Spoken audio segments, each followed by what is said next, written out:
Hello friends, ఇది ఆదివారం రోజు ఈవినింగ్ అనమాట. మార్నింగ్ చేసిన కూరలు అయితే అయిపోయాయి, చాలా టేస్టీగా ఉండడంతో మళ్ళీ ఇప్పుడు కూర చేసుకోవాల్సిందే. దానికోసం అయితే అమ్మ బీరకాయ కూర చేస్తా అన్నారు. సో నేను షూట్ చేద్దామనేసి షూటింగ్ చేస్తున్నా ఈ వీడియోని. ఇక్కడ ఏంటంటే బీరకాయల్ని అమ్మ చక్కగా కట్ చేసి ముకుట్లో ఆయిల్ వేసి జీలకర్ర వేశారు. తర్వాత ఆనియన్, పచ్చిమిర్చి, కరివేపాకు వేసి వేయిస్తున్నారనమాట.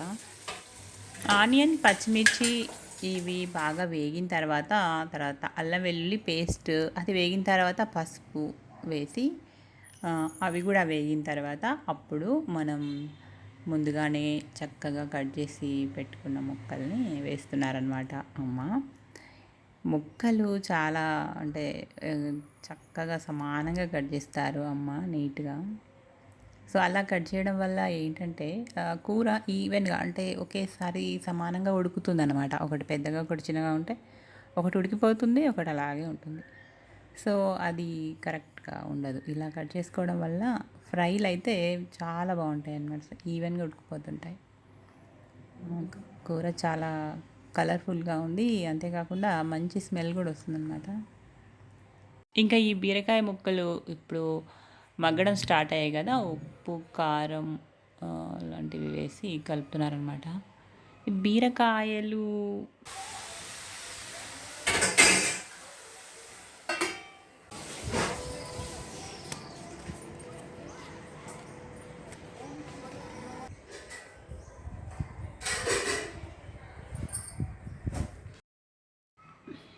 ఇక ఈ బీరకాయ కూర ఎక్కడి వరకు వచ్చిందో చూద్దాం.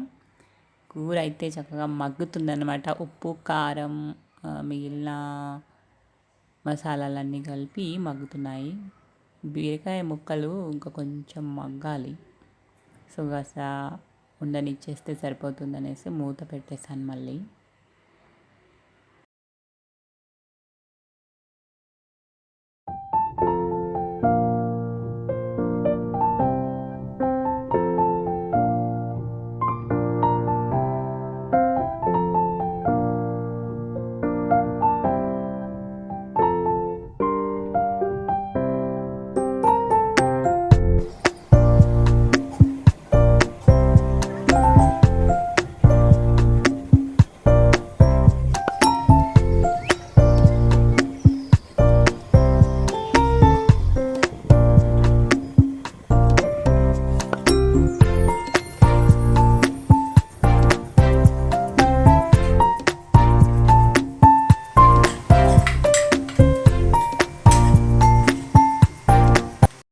బీరకాయ కూర అయితే చాలా చక్కగా మగ్గిపోయింది. ఇంకా దీనికి అమ్మ ఫైనల్ టచింగ్ ఇచ్చేశారు, కొత్తిమీర ఆకు, ధనియాల పొడితో.